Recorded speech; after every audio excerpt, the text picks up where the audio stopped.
근데 프로이드가 그 얘기를 큰 얘기를 해놨기 때문에 그 뒤부터 프로이드를 따르는 제자들이나 동료들이 프로이드 얘기 속에 자기가 이해 안 가는 부분을 하나씩 연구해 나가는 거죠. 그러니까 모든 것이 프로이드가 처음 시작했던 것들을 제자들이나 동료들도 공감할 수 있는 부분과 공감할 수 없는 부분이 있었겠죠. 그래서 가능한 한 공감이 되지만 잘 납득이 안 되는 것을 자기 나름대로 이론을 충분히 만들어서 프로이드가 다 설명하지 못한 부분을 후학들이 제자들이 점점 더 정교하게 만들어서 설명하고 있기 때문에 그러니까 프로이드가 처음 썼던 것이 제일 어려워요 사실은. 그 뒤에 점차 발달되어 오면서 조금 더 명료화되니까.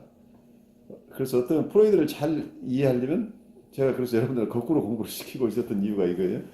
현대에서 나오는 얘기들을 그래 닭이 먼저냐 계란이 먼저냐라는 것 때문에 현대 이론을 이해하려면 또 프로이드부터 이해를 해야 되지만 프로이드 이론 자체가 워낙 어렵기 때문에 개략적인 프로이드에 대한 개념을 가지고 우선 현대부터 거슬러 올라가서 현대 이론 그리고 또 여러 학파들의 발달되어 온 현재부터 거슬러 올라가는 이론들을 조금씩 더 공부해 나가면서 점차 명료화되면서 나중에 프로이드를 읽게 되면 그동안의 프로이드를 보면서 이해하지 못한 부분을 점점 더 이해할 수 있게 되는 거죠.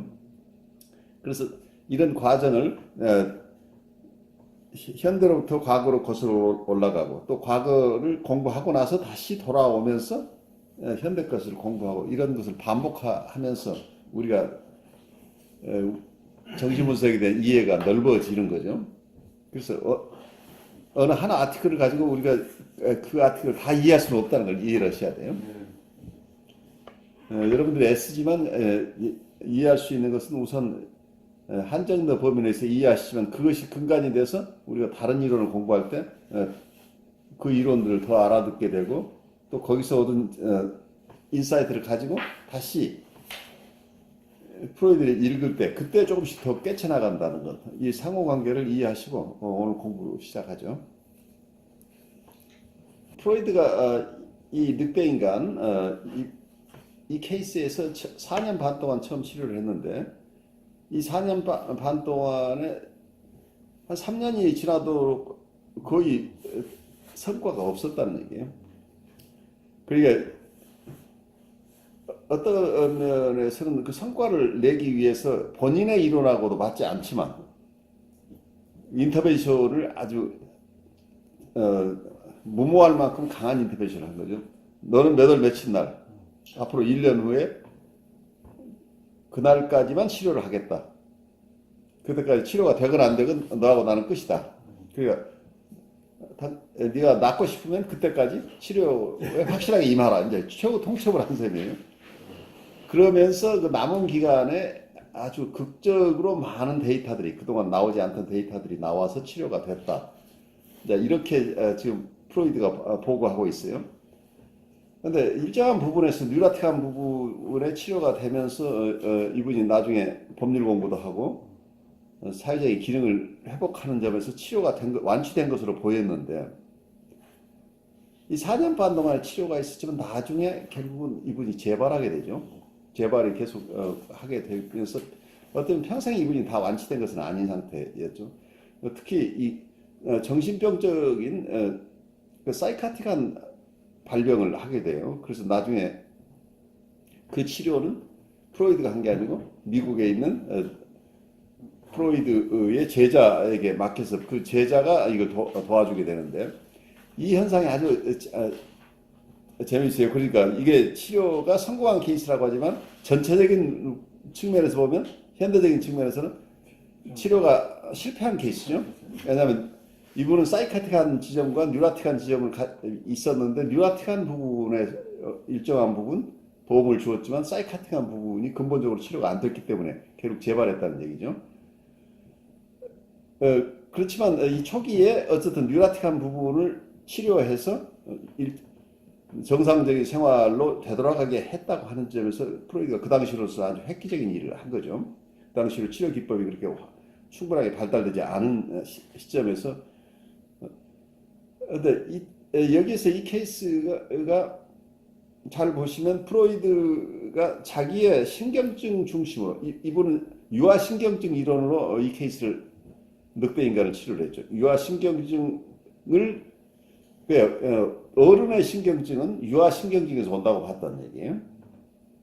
그래서 유아신경증을 과거에 어떤 유아신경증에 대한 충분한 탐구를 하면서 결국 어른이 된 이 늑대 인간의 신경증을 치료해내는 이런 과정을 갔는데, 근데 실제로는 4년 반 동안 치료를 했지만 나중에 재발하는 케이스가 묘하게 우리가 코우덱에 우리가 다음 시간에 볼 코우덱에 똑같이 그것이 첫 번째 케이스. 자기 환자 미스터 G라는 사람을 4년 반 동안 봤어요.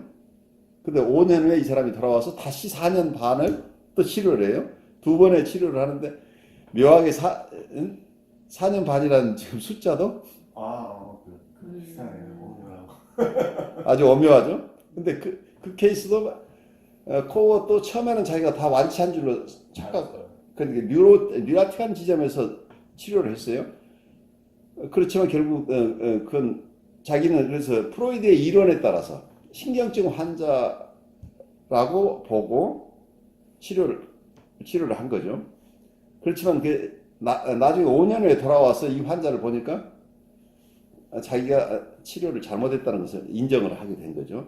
그러면서 그동안에 코운 얘기로는 자기가 이 사람을 다시 치료해낼 수 있었던 힘은 자기가 자기 심리학, 셀프 사이칼로지스트를 그동안 연구를 해서 그 셀프 사이칼로지 방법으로 이 사람을 치료했기 때문에 치료가 됐다라고 보고하고 있는 거죠. 그래서 이 두 케이스 다가 프로이드는 프로이드대로 이 늑대 인간을 통해서 자기의 신경증 이론과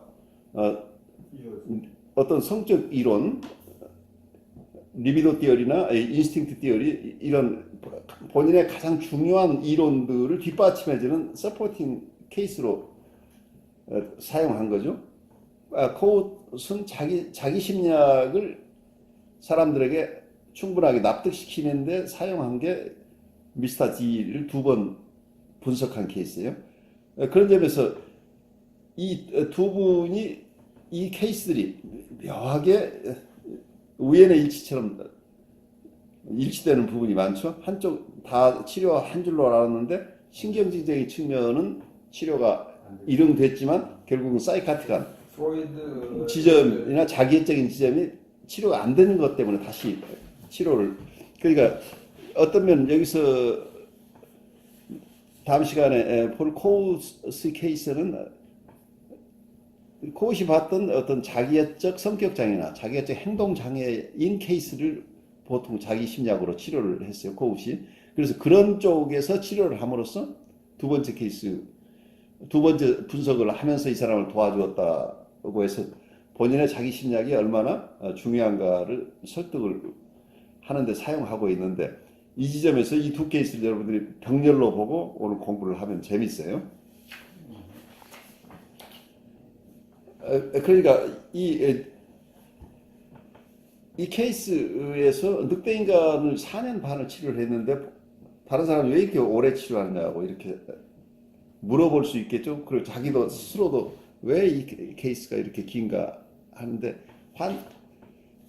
환자가 어떤 상태이냐에 따라서 치료 기간이 결정된다는 걸 이분이 그때 이해를 한 거죠. 환자가 다 똑같은 게 아니고 어떤 신경증이 있다고 신경증의 정도 그리고 이분이 어느 정도의 상처를 입었는지 거기에 따라서 어떤 분 그리고 이분이 가지고 있는 이고 스트렝스랄지 여러 가지 것들이 종합적으로 작용을 하기 때문에 어떤 사람은 몇 달 치료해서 충분하게 도움을 받는 분도 있지만 어떤 분은 1년 지금 늑대 인간 경우에도 4년 반을 1차적으로 치료를 했잖아요.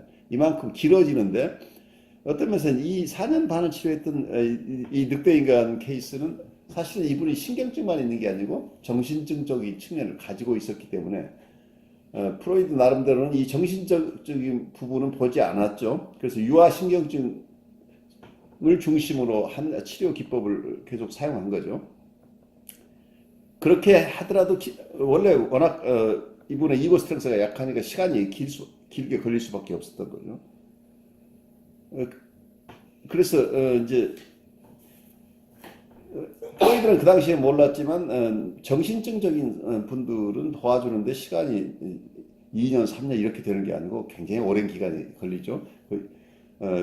프로이드는 처음에 정신분증적인 사람들은 치료 대상으로 보지 않았지만 현대에 오면서 정신증을 가지면 분열증 환자나 편집적인 환자들, 편집증이 있는 분들 치료는 보통 5년, 7년, 10년 이렇게 장기간 간다는 것을 그 당시로서 프로이드가 충분히 감안하지 않았지만 자기 본인의 케이스를 실제 치료를 하다 보니까 이렇게 길어지는 케이스가 있다는 것을 보고하고 하면서 심층 분석을 하는데 시간이 많이 걸린다고 설명을 하고 있죠.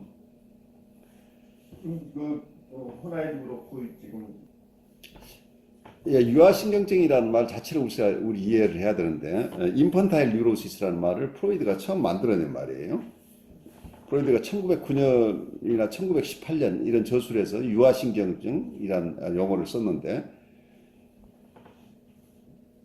이 얘기는 인펀타일 뉴로시스라고 하는 것은 사실은 에더퍼스 컴플렉스 이론하고 함께 있어요. 그러니까 우리가 보통 오이디푸스 컴플렉스라고 하는 것하고 같이 있는데 아이들이 어린 시절에 부모님들의 상호 관계, 부모님들의 관계에 대해서 어떨 때는 굉장히 엄마가 아빠는 무슨 관계가 있는 거야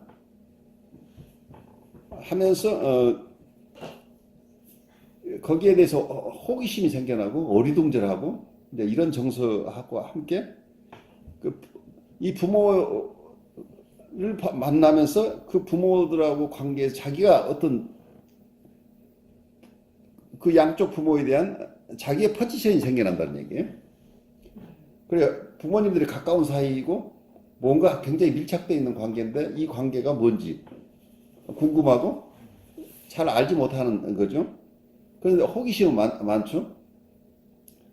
그래서 여기에서 두 가지가 일어난다고 보는 거죠. 우리가 여기서 에더퍼스 컴플렉스적인 이론이 이 속에 들어가는데 보통은 같은 성의 대상과 섹슈얼 라이벌리가 생겨나는 성적인 경쟁 관계가 라이벌리라고 하면 상대방을 죽이고 싶은 욕구란 얘기예요. 없애버리고 싶은 욕구죠. 그런데 다른 성의 부모님과는 어떤 면에서는 성적으로 가까워지고 싶은 거죠. 그러니까 한쪽은 사랑 대상이 되고 한쪽은 경쟁 대상이 되는 거죠. 근데 이런 게 근친상간적인 생각과 존속 살해적인 욕망이니까 이때 아이가 겪는 게 거세 불안이에요. 캐스트레이션 앵사이티가 생겨나는 거예요.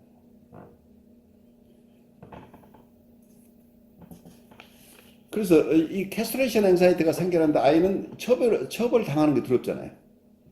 자기 가장 중요한 것을 아버지가 없애버릴 것 같은 두려움이 생겨나는 거죠.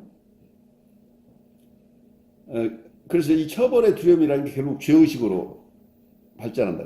길트 필링이죠.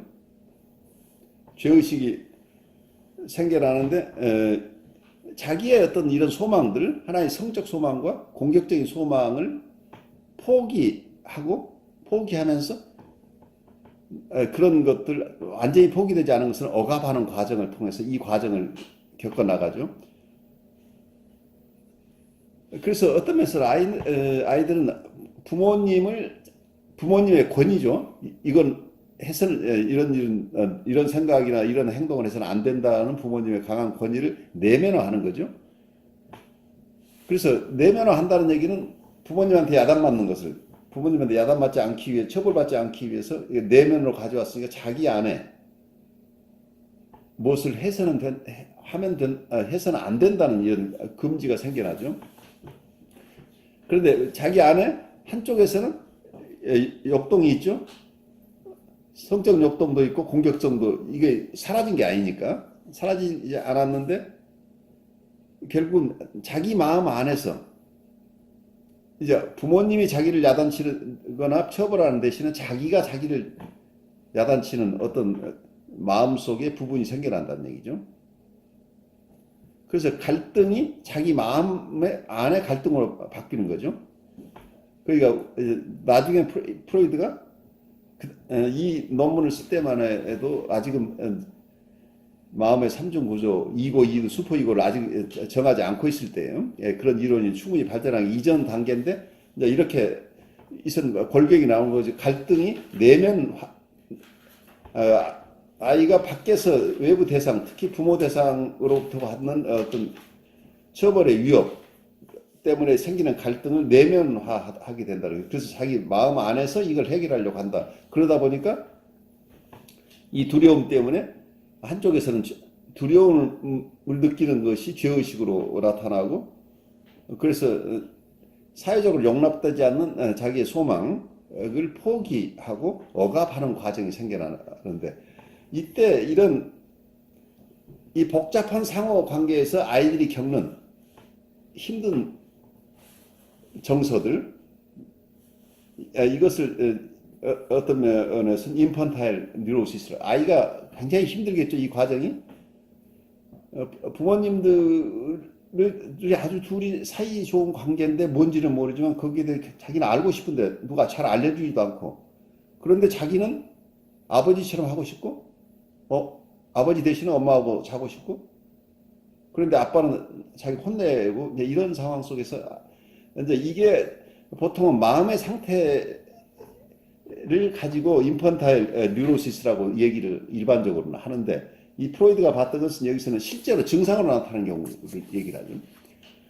여기서 늑대 인간에서는 실제 아이가 이 신경증이 마음의 상태, 마음의 힘든 부분이 마음 안의 갈등만 겪는 게 아니고, 여기서는 실제 증상으로 나타나는 조금 예외적인 케이스예요. 보통은 인펀타일 뉴로시스가 이렇게 증상으로 나오는 경우는 드문데, 여기서는 세르기아가 3살 봤는데 갑자기 성격이 변해서 가학적인 성격으로 바뀌는 것, 그리고 5살 무렵에 또 하나 변화가 불안증상과 공포증이 생겼다. 그리고 그 이후에 다시 공포증적 증상들이 신성모독적인 생각들을 동반한 기도의식과 함께 종교적 형태의 강박신경증적 증으로 발전했다. 그렇지만 이러한 증상들이 8살 전후에서 사라졌다는 얘기예요. 그런데 8살 전후에서 이 강박증적인 것이 사라졌는데, 초기에 있었던 이런 가학적인 아이의 성격 변화, 그리고 어떤 불안 증상, 그리고 공포증, 강박증, 이런 것들을 겪었다고 하는 게 그 뒤에 일시적으로 사라졌지만, 그거 자체가 나중에 아이 성인이 돼서 신경증의 원인이 됐다고 한다는 얘기예요. 이 당시에 이 유아신경증이 결국 충분히 다 소화되지 않고 환경이 나빠져서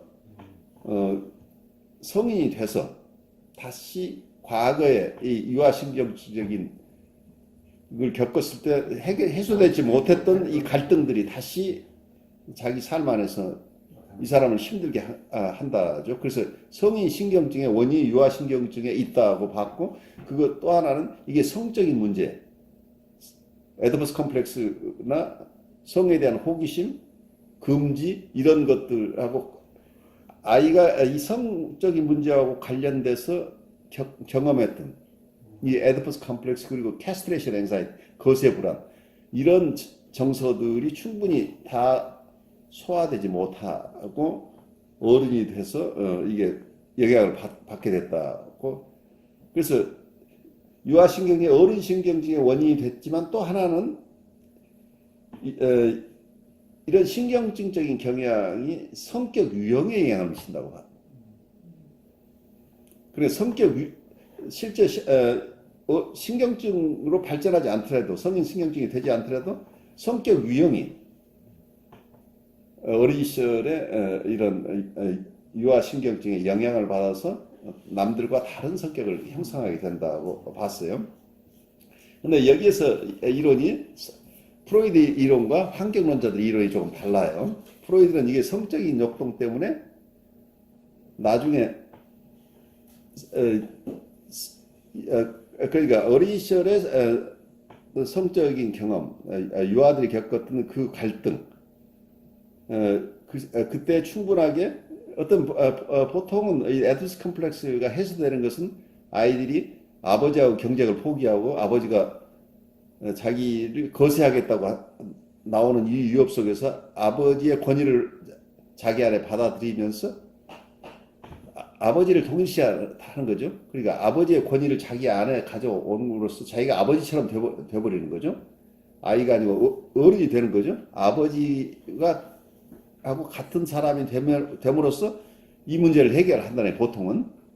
그래서 에디푸스 컴플렉스 해소돼서 더 이상 그게 문제가 되지 않는데, 그게 충분하게 일어나지 않은 사람들의 경우에는 어른이 돼서도 신경증적인 경향으로 실제 증상으로 신경증을 겪기도 하고 또 성격 유형이 바뀐다는데, 환경론자들은 예를 들어서 캐런 호나이는 어떻게 보느냐면, 어린 시절의 환경이, 그것도 비슷해요. 그것도 마찬가지고, 환경이 안전한 환경이라고 한다면 성적인 문제가 그렇게 크게 두드러지지 않는다.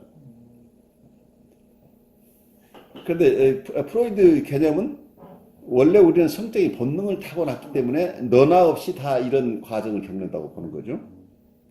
그런데 코우트나 캐런 호나이 같으면 환경이 적절한 경우에는 이 성적인 문제는 크게 이슈가 되지 않고, 그리고 이 환경에 의해서 어린 시절에 자기의 성격 유형이 결정된다고 봐요. 환경 때문에. 그래서 그 이후에 여러 성향들이 나온다고 보는 거죠. 이런 성적인 태도나 이런 것들도 어린 시절에 환경의 영향으로 성격이 형성되면 그 성격에 따라서 자기애적인 사람도 나오고 신경적인 사람도 나오고 여러 유형의 정신질환을 가져오고 건강한 사람도 올 수 있고 한데, 이 어린 시절의 환경이 성격이 먼저 된다예요. 그래서 캐런 호나이 같은 사람은 모든 신경증은 성격 신경증이라고 봐요. 먼저 성격이 변하니까, 그 성격이 변하면 그 성격에 따라 사니까 그 증상들이 다 이 성격에서 온다는 얘기죠. 그 성격이 먼저라고 보는 거죠. 그 성격은 환경에서 온다 이렇게 보는데, 프로이드는 그렇게 보지 않고 환경은 부차적이에요. 물론 환경이 영향을 전혀 미치지 않는다고 보진 않아요. 그렇지만 성격은 욕동, 그러니까 우리의 본능 혹은 우리가 보통 추동, 드라이브라고 하는 것, 인스팅트나 드라이브가 어떤 내용에 어떤 성적인 욕동이나 공격적인 욕동이 어떤 형태로 어떤 강도로 일어나는가의 차이를 형성하는 기 때문에 환경에 영향을 미치긴 하지만, 궁극적으로는 본능 때문에 생긴다. 본능 자체가 발현하는 과정에서 결국은 이 환경보다는 본능으로부터 여러 정신질환이 온다고 보는 거죠. 그런 점에서 우선 1인 심리학 중심으로 처음 시작했던 게 이런 것들이죠. 인트로사이킥, 자기 심리 내에서의 이슈 중심인 거죠. 왜냐하면 이게 자기의 본능적인 부분이 가장 큰 영향을 미친다고 보기 때문에. 그렇지만 이제 대상관계나 대인관계나 이런 쪽으로 가면서 이 환경의 중요성들이 점차 더 중요하게 생각되고, 현대에 와서는 또 이 두 가지 이론이 팽팽하게 맞서고 있지만, 대상 관계나 대인 관계, 이런 관계적인 측면을 중시하는 이론들이 현대에 와서 많이 발전하고 있는 것은 이런 그 맥락에서 우리가 이해를 하는 게 좋을 거예요. 어른들의 성의 세계로 들어갈 수가 없잖아요. 어른들의 성의 세계는 굉장히 무서운 어떤 캐스트레이션 앵사이티가 생겨나고, 그 성적인 문제를 아이로서는 자기 뜻대로 어떤 남녀 간의 성이랄지 이런 거, 어른들이 가지고 있는 성적인 관계는 아이로는 금지된 영역이기 때문에 그쪽으로는 더 이상 자기가 관심을 둘 수 없는 상황이 되니까, 퇴행이 된다는 얘기죠. 리그레션이 일어나는데 어떤 성기적인 성이 보상할 수 없는 학문과학적 단계로 퇴행을 한다고 얘기. 그러니까 아직 충분하게 어른들의 성의 단계에 이르지 못하니까 그 발전 단계가 뒤로 가서 학문기 때, 이때를 학문과학적 단계라고 하는데 여기에서는 무슨 얘기냐면 아까 자기가 엄마의 포지션에 간다고 하는 게 그 얘기, 수동적인 지처지. 아버지가 자기를 공격함으로써 자기가 성적 만족을 한다. 그 가학피학적 관계라고 하는 것을 여성들이 가지는 수동적 태도인데 처음에 이 사람은 이런 수동적 태도를 어린 시절에 가졌던 게 누나가 자기를 유혹했을 때 자기는 그 수동적인 입장에 있을 수밖에 없었죠. 누나의 유혹. 그래서 수동적인 성적 목표를 갖는다는 것은 누나가 적극적인 입장을 취하고 자기는 거기에서 패시브한 입장에 있으면서 성적 만족을 얻었다는 얘기죠. 그 뒤에 또 보모에게서도 똑같이 자기는 수동적인 성에 대한 쾌락을 맛봤다는 거죠. 그리고 나서 아버지에게서도 이 사람은 아버지가 남성이고 자기는 여성적인 입장에 서 있으면서 성적 만족을 얻었다고 하는데 이게 그래서 가학피학이라 학문기적인 아주 초보 단계의 쾌락을 얻는, 그러니까 남녀 간의 성의 관계라기보다는 이런 가학피학적인 누군가 세이디스크하고 한쪽은 메소키스틱하게, 그래서 아이 입장에서는 어린이 자기를 심한 경우는 때리거나 공격하거나 할 때 자기는 오히려 만족이 생기는 이런 묘한 거죠. 그러니까는 아버지가 자기를 갖다가 그런 그 세디스틱한 행동을 하도록 자기가 이렇게 나쁜 짓을 함으로 했다는 바로 그거죠. 그러니까 여기서 자기가 이걸 너무 성적으로 풀어놓으니까 이게 어려운데, 자기가 어머니처럼 아버지가 남성으로서 자기 엄마를 하고 성관계를 맺을 때 엄마가 만족하잖아요. 근데 자기도 엄마가 돼서 엄마처럼 아버지로부터 성적인 만족을 얻고 싶은 욕구죠. 그래서 근데 아이는 이게 성에 대한 개념이 많지 않으니까 학문기 때 권위자로부터 컨트롤을 받던 거 있잖아요. 그리고 강요당하고 할 때 오히려 그것이 자기에겐 오히려 만족을 줬다는 얘기죠.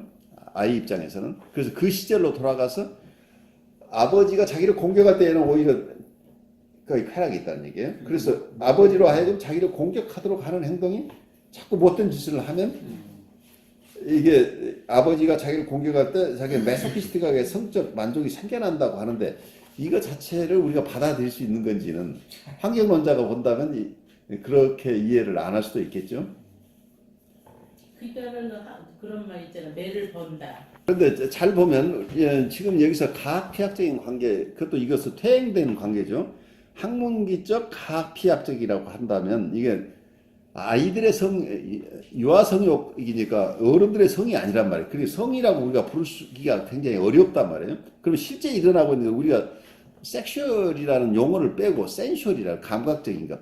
아이가 엉덩이를 누가 때려줬을 때 쾌락이 있잖아요. 응? 자기 엉덩이를 만져주거나 때렸을 때 쾌락이 있는 이런 게 학문기적인 어떤 쾌락이, 감각적인 쾌락인데 이것을 너무 성이라는 용어로, 이 단어가 너무 성적인 용어를 쓰다 보니까 아이가 무슨 정말 성적 쾌락인 것처럼 이렇게 느끼는데 그게 이제 그런 것들이 쾌락이라고 하는 것이 이게 심리적으로 작용할 때 어떻게 되느냐고 그런 현상을 설명하는데 왜 이 아이는 자꾸 부모님에게 야단맞이를 행동을 하느냐. 그러면서 프로이드가 보는 관점은 아이가 야단을 하면 아버지가 화를 내고 얘를 때리거나 하면서 애가 아버지가 화내고 자기한테 함부로 할 때 자기는 오히려 쾌락이 있다는 수동적인 포지션에서 가학적인 대상으로부터 자기는 수동적인 쾌락을 입장에 있으면서 쾌락을 얻는다는데 이걸 성적 이론으로 보지 않고 다른 쪽에서 본다면 아이 입장에서는 아이들이 사고 칠 때 왜 사고 치는지를 잘 보시면 부모님의 어텐션을 얻기 위해서 어텐션을 얻기 위해서 엉뚱한 짓을 한다는 근데 그 현상은 신경증이나 어떤 경우에는 보통 보드라인 환자들도 그런 케이스를 많이 보는데 자살 충동까지도 심히 일어나는데 누군가가 자기에게 관심을 안 가져주면 뭔가 사건을 쳐요.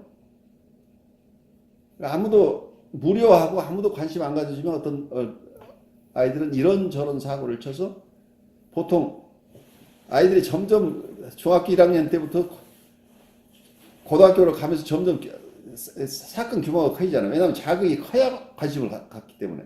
그러니까 평소에는 아무 관심을 가지지 않는 부모로부터 어텐션을 얻어내기 위해서 조그만 사고를 쳤을 때 부모가 그때 관심 가져주고 자기를 따뜻하게 보호해주거나 야단을 치더라도 야단 치는 거라도 그 관심이에요. 그냥 아무 관심 안 갖는 것보다는 야단 맞는 게 아니라 오히려 낫단 말이에요. 여기는 그 자기 자신을 가학하는 게 아니라 여기서 말하는 건 내가 어떤 그 문제를 만들므로 해서 그 사람이 나한테 주제나 혼냄으로써 뭐 여기 선생을 그런 늪에 빠지지 말라고 이렇게 얘기하는 게 그러니까 아이들이 처벌받고 싶은 소망이 있다는 게 그게 처벌받고 싶은 소망이 매소키즘이라는 얘기예요. 그러니까 뭐 애들이 어떤 때는 맞으면서도 막 집어 던지잖아. 그러면 관심을 가지고. 아니 근데 그게 관심을 갖다는 그러니까 여기에서 그것을 현상은 마찬가지예요. 그러니까 우리가 어떤 이론을 여러분들 잘 이해해야 될 게 초심리학으로는 이렇게 설명하기도 하고 저렇게 설명하기도 해요. 특히 그러니까 욕동 이론을 가지고 설명을 하기도 하고 환경을 이론을 가지고 해석을 하는데 그 현상 자체는 일어나요. 그 현상을 어떻게 보느냐의 차이예요. 그러니까 아이들이 매를 버는 거가 틀림없이 있어요. 근데 그 매를 버는 것이 이것이 얘가 수동적인 성적 패시브하게 그런 어떤 성적 만족을 얻는 방법으로 이렇게 하고 있다. 이게 성적인 역동 이론으로 설명하는 사람이 있는가 하면 다른 쪽에서는 이건 성하고 관계 있는 게 아니고 부모의 관심을 갖기 위한 것이 이게 섹슈얼한 어떤 액티비티가 아니다. 고 보기 때문에 그 차이는 굉장히 크죠. 그렇죠. 어떤 영웅적인 심리도 있잖아요. 네? 영웅적인 심리도 있잖아요. 영웅적인 심리. 아버지하고 대항을 같이 한다. 그러니까 아버지하고 그렇죠. 맞붙는다. 맞붙는다는 것도 굉장히 중요하죠. 그러니까 이거 어떤 아버지를 이기고 싶은. 네. 그러니까 그때는 이 어그레션이 어떤 아버지하고 라이벌리라고 볼 수도 있겠죠. 근데 그 라이벌리도 이게 성적 역동하고 관련돼서만 볼 것이냐. 아이들은 원래 원래 타고난 게 자기 주장성이 있다는 얘기예요. 환경론자들의 입장에서는 자기가 살고 싶은 방식으로 살고 싶은 거가 있는데 부모가 자꾸 자기를 못하게 할 때는 자기를 주장하는 방법이 자기 주장성을 자기 주장을 수용해주면 그건 그냥 이게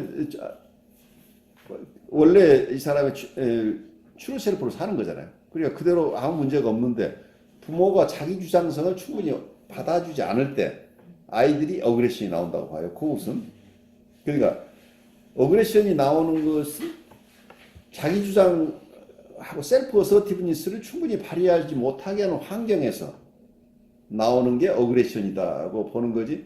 이게 누구나가 어그레션을 본능적으로 타고나기 때문에 태어나면서부터 어그레션을 가지고 있어 불가피하게 이런 현상이 일어난다고 이렇게 보기는 어렵다는 얘기죠. 그래서 이게 주된 원인을 본능이나 욕동이라고 볼 것이냐 아니면 환경에서 오는 환경이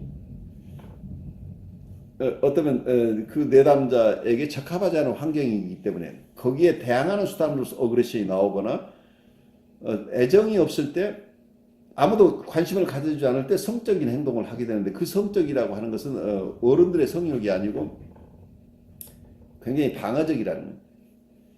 그 자기의 불안을 달래기 위해서 자기가 살아있는 느낌을 얻기 위해서 하는 게 아이들이 자유행위라고 봤어요. 그러니까 이 성 자체가 방어적인 것이지 만족을 얻는 성이 아니라는 거예요.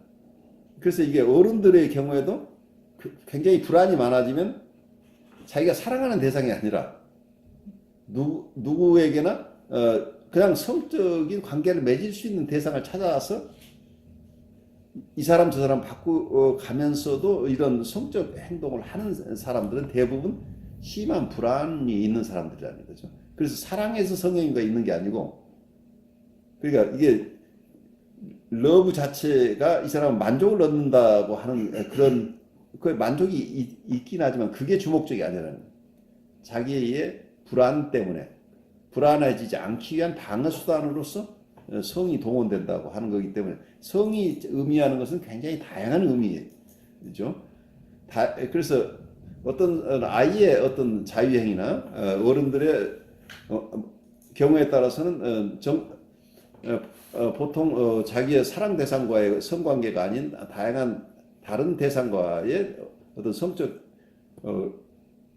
행동화가 일어나고 있을 때 왜 이런 현상이 일어나는지는 좀 주의 깊게 이분의 환경과 그리고 이분의 심리 상태를 정확하게 좀 봐야 된다는 거죠. 이걸 너무 이론만 가지고 볼 부분이 아니고 구체적인 환경을 봐야 이해가 된다는 얘기죠.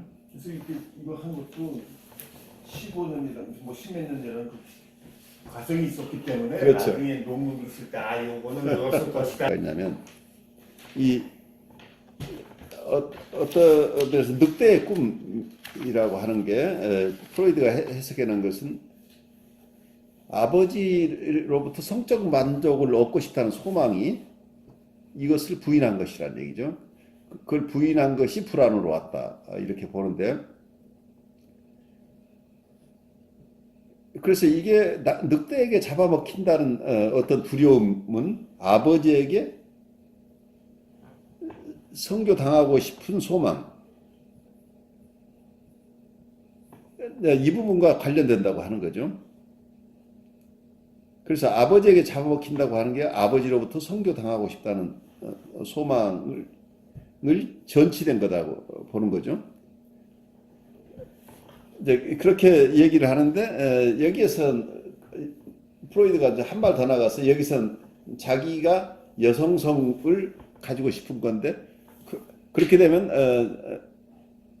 아이 입장에서는 그러면 내가 아버지로부터 성적 만족을 얻으려면 엄마처럼 돼야 되고 그러려면 내가 거세당해야 되는데 내가 거세당할 수는 없지 않느냐 하는 이런 생각을 한다는 얘기는 자기의 남성성을 포기할 수 없다는, 이것 때문에 어떤 면은 프로이드가 이 논문에서는 여성성과 남성성 간의 갈등 구조로 설명하려고 하고 있어요.